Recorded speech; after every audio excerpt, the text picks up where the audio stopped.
A phone can say made in India on the box, while much of its real value still leaves India through foreign suppliers, patents, and profits. India now assembles 99.2% of the phones used domestically.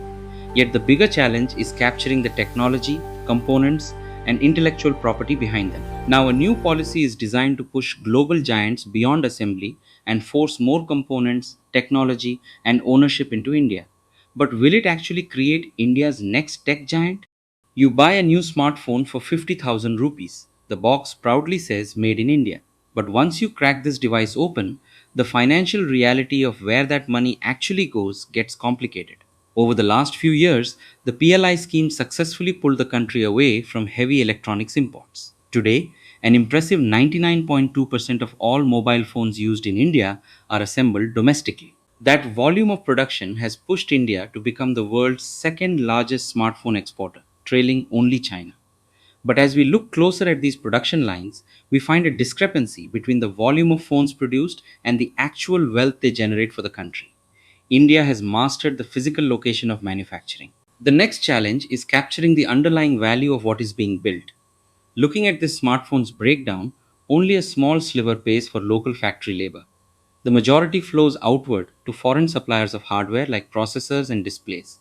Finally, invisible costs, foreign patents, software licenses, and profit margins are all routed back to the US and China. The policy framework that incentivizes this basic assembly phase is scheduled to expire in March 2026. Right now, a Made in India stamp covers a deeply foreign supply chain. Reversing this flow of wealth requires a different set of rules.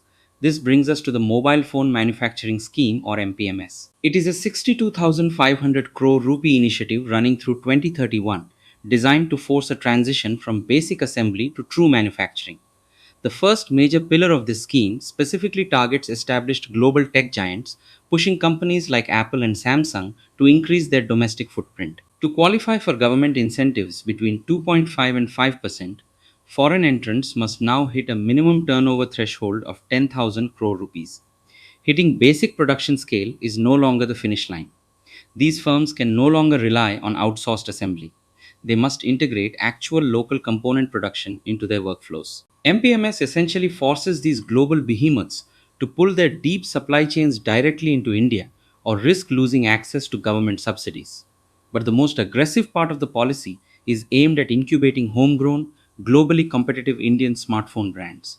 For these domestic brands, the government is offering a combined incentive of 8% on their manufacturing. A foreign corporation cannot simply register a local office in New Delhi to claim this high payout. The baseline rules to qualify as a true Indian brand require 51% domestic shareholding and direct management control by Indian citizens.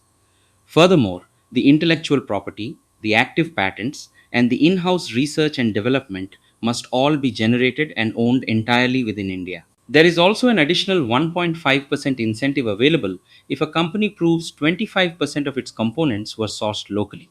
This blocks brands from importing a finished phone and merely adding a local speaker to claim it was built there. This segment of the scheme acts as a mechanism for tech sovereignty, designed to systematically build the next major tech titan on Indian soil. That initial 62,500 crore rupee government investment is projected to unlock 39 lakh crore rupees in total manufacturing value over the next 5 years. That production scale directly translates to the creation of 60,000 manufacturing jobs on factory floors, and the multiplier effect stretches far beyond those factory walls. A localized ecosystem of this size spawns countless indirect roles across logistics, warehousing, and engineering.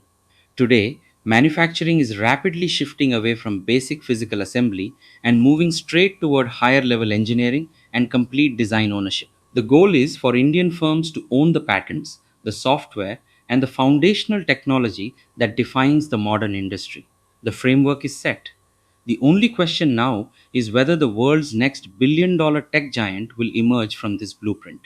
If you want to follow exactly how global economics are changing, make sure to subscribe.